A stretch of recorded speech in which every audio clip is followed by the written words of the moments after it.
In this module, we explore the critical practice of vocal warm-ups and cool-downs techniques designed to prepare the voice for optimal performance and ensure safe recovery post-use. This is especially vital for professional voice users such as singers, actors, public speakers, teachers, broadcasters, and coaches who rely heavily on their voices daily. The voice, being both a muscular and neurological system, functions optimally when appropriately activated before use and released properly after exertion.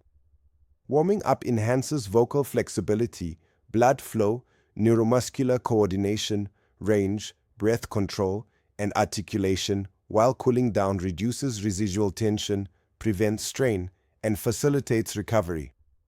This module provides evidence-based, scientifically grounded techniques, explores the mechanisms behind the efficacy, and helps you tailor routines to different performance or speech contexts. Learning objectives. By the end of this module, you will be able to define the physiological and neurological benefits of vocal warm-ups and cool-downs, differentiate between general and targeted warm-up strategies, apply safe and effective vocal warm-up and cool-down routines in their daily practice, prevent fatigue, injury, and overuse through structured vocal conditioning. Customize warm-up and cool-down sequences based on task demands and voice type. Recognize the signs of vocal overload and the need for recovery interventions. Section 1. Why warm up and cool down? Importance of warming up. Warming up the voice. Increases blood flow to laryngeal muscles. Improves neural motor coordination. Enhances vocal fold flexibility and responsiveness, lowers phonation threshold pressure, prepares resonators and articulators for accurate shaping, reduces risk of injury or strain during extended use. Importance of cooling down the voice, releases accumulated muscle tension, allows gradual return to resting state, prevents post-use vocal fatigue, reduces inflammation risk and vocal fold swelling, facilitates recovery for the next vocal task. Section 2. Physiological foundations of vocal warm-ups. Vocal warm-ups activate intrinsic laryngeal muscles, adjust pitch, vocal fold length and tension. Respiratory muscles, support breath flow and control. Articulatory muscles, clarity, diction. Resonators, tone, timbre, amplification. Warm-ups also activate neural pathways responsible for breath-voice coordination, precision in onset and offset, dynamic control of vocal power. Without warm-up, vocal folds may remain stiff, require more force for vibration, increase collision force and friction, risking injury. Section 3. Principles of an effective vocal warm-up. An effective warm-up should be gradual. Start with gentle movements and progress to intensity. Comprehensive. Address breath, phonation, resonance, and articulation. Specific. Target demands of the upcoming vocal task. Brief but thorough, 10 to 20 minutes on average. Warm-up should progress in phases. Body and posture alignment. Breathing activation. Gentle phonation. Pitch glides and resonance exercises. Articulation and diction drills. Section 4. Sample vocal warm-up routine. Phase 1. Body and posture activation.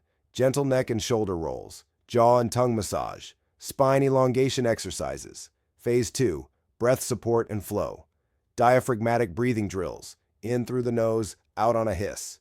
Panting to activate respiratory engagement, S and Z ratio exercises. Phase 3, gentle phonation, lip trills, tongue trills, on glide or pitch, humming with a relaxed jaw, on MM or NG. Straw phonation or lax vox in water, semi-occluded vocal tract. Phase 4, vocal range and resonance sirens and pitch glides on vowels, e.g. O and E. Octave slides and scale singing at soft volume. Nasal resonance hums to activate mask area. Phase 5. Diction and articulation. Tongue twisters, red leather, yellow leather. Plosive consonants, piatakaba daga drills. Vowel consonant alternations for clarity. Section 5. Principles and techniques of vocal cool downs. Why cool down? After extended vocalization, the vocal mechanism holds residual tension, becomes dry and fatigued, may retain elevated pitch and subglottic pressure.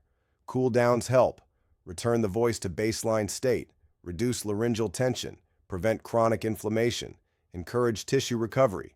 Ideal cool down techniques: light humming in low pitch range, gentle downward glides, descending sirens. Nasal airflow exercises, e.g. ing or lax vox or straw phonation with low airflow, easy sighing or yawn sighs to relax folds. Duration: 5 to 10 minutes post-performance or session. Section 6. Risks of skipping vocal conditioning. Failure to warm up or cool down may result in vocal fatigue, pitch instability, sore throat, hoarseness, long-term damage, nodules, polyps, hemorrhage. Section 7. Task-specific modifications. Different voice uses require tailored warm-ups. See diagrammatical explanation above. Section 8. Combining warm-up and hygiene. Hydrate before, during, and after warm-up. Avoid caffeinated drinks before voice use. Use steam inhalation after intense vocal tasks. Journal voice status pre- and post-performance. Section 9. Incorporating mindfulness. Physical and emotional readiness enhances warm-up effectiveness. Gentle yoga or stretching. Breath-body awareness. Positive self-talk before performance. Section 10. Summary and best practices. Always warm up before singing, teaching, preaching, recording, or presenting. Include breath work, gentle phonation, resonance drills, and diction. Cool down using light glides, hums, and semi-occluded exercises. Never perform at full intensity without preparation. Tailor exercises to your voice type and performance context. Rest your voice after intense sessions. Consult a vocal coach or therapist for individualized routines.